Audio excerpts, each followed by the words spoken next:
Hi friends, I'm going to talk to you today about the art of taming your mind. What does it mean, taming your mind? We always have confusions in whatever you do. The mind acts as the priority sector in our lives in taking decisions. It takes lots of decisions which are relevant to you, which are not irrelevant also. So, how to tame your mind? Recently, I read in a magazine an article written by an international psychologist, Fazila Azad. She has conveyed some very good things. From that, I have learned the art of taming the mind. I would like to share those things with you. It is just like that. If you want to sit, sit. If you want to walk, just walk. If you want to run, just run. If you want to do this, do that. Do not ever wobble. Wobbling brings you all the problems in life. For an example, I'll tell you, about a couple of years back in Dubai, I was going to a mall through my grandson Ajit Shivnarayan. He wanted to buy a mobile and his father also asked me to accompany him for buying a mobile. We went to various stores. We got into so many mobiles. He wanted with so many configurations in one. He was putting all these things in his mind and trying to buy a mobile for him.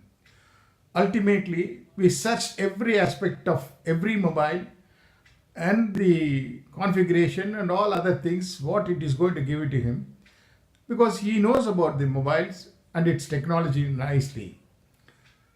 Then we bought a mobile. We came back home. After coming to the house, he switched on his mobile after giving due charges and entered into the online and wanted to go into so many aspects and take use of that mobile. Suddenly, some thought came into my mind, not to my mind, to his mind. He called me and asked, Grandpa, should I have gone to this or the other fellow said the other mobile with the different configurations? Have I done something wrong? Because this has got some limitations.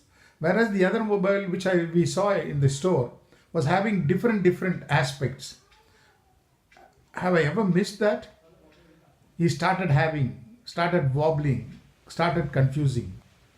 For purchasing a mobile, how much of confusion goes into your mind and it wobbles you. It takes you into so many other levels. Ultimately, you end up with what you have bought, you are not satisfied. This is what happens with the mind. It tells you, when you come back, it tells you like this. You will feel bad about it. The same thing is happening in each and every one of us. We are not able to take decisions. We are not able to tame our minds properly. We go into it. We want to buy this. We make our children study this. We impose our thoughts on them. Take this course. Take this piece of dresses. Take that. You go to your school. Talk to these friends. All these conditions apply on them. With that, they reverberate with various confusions. Ultimately, the courses what they have selected, the dresses what they have selected, the choices what they have made, they prove it themselves wrong because of your ill-advised nature. This is what happens with everyone in life. You always bring in those mind without being tamed, all those thoughts into you, and it goes into your subconscious and stays there permanently. When you start rethinking, rekindling all these things, you're going to suffer. You're going to feel that you have lost something. You're going to feel that I wouldn't have done this. I should have gone for the other. This is what? This is called the feedback mechanism. That feedback mechanism is not all right in you. You always believe in this feedback. You don't believe in yourself, what you can do, what you cannot do. If you have a clear mind and thought, you won't have all these confusions. For an example, a Russian scientist was inventing so many things. He was sitting in his lab day and night working for it. One day, what happened? The previous night also, he didn't go home. He was sitting in the lab and doing lot of researches. Suddenly, because of the fatigue, he was feeling that he's going to be fainted.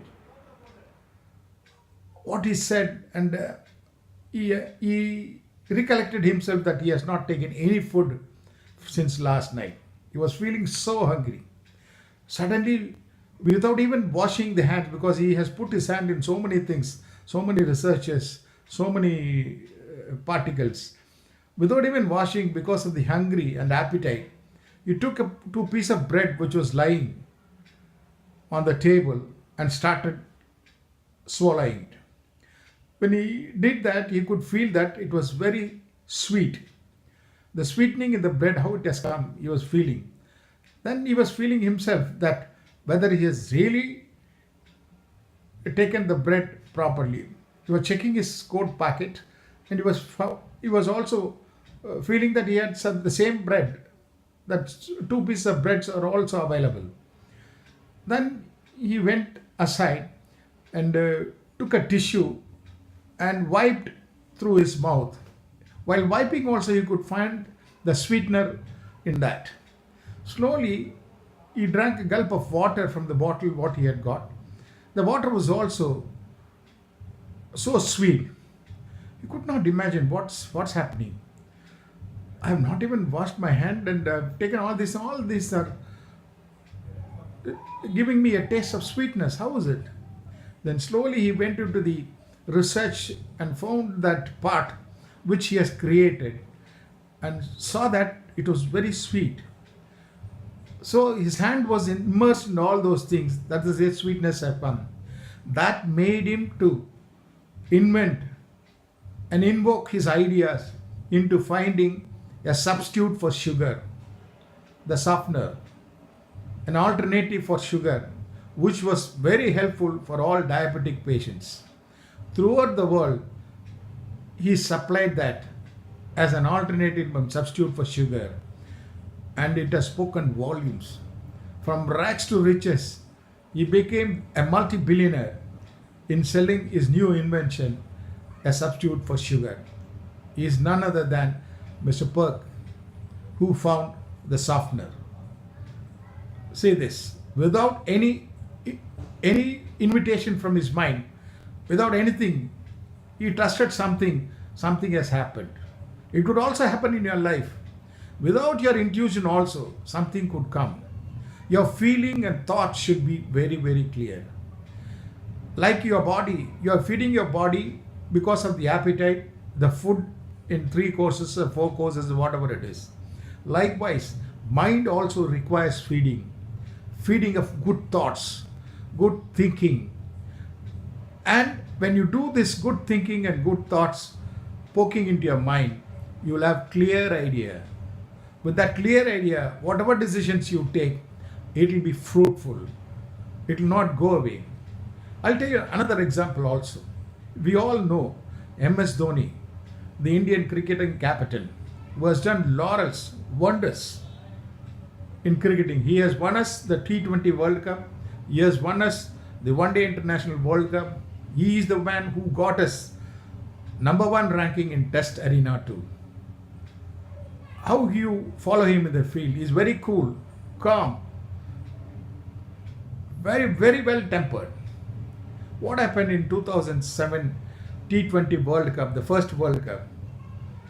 We were playing against Pakistan requiring 12 runs in the last over. Suddenly Dhoni, with much of unexpected thing, he brought in Jogi Sharma, a new bowler, to bowl the last over. Pakistan required 12 runs. When he bowled the first ball, it went a little ahead and Dhoni caught it, there was no run. In the second ball, Misbah hit for a straight 6. Now there are only 6 runs too. There are 4 balls available. Jogi Sharma put a very slow ball outside the off stump. He went there, Misbah went there and scooped it towards fine leg. He wanted to scoop it for a 6, but it went into the hands of Srishant, who was standing in the fine leg. That made the history.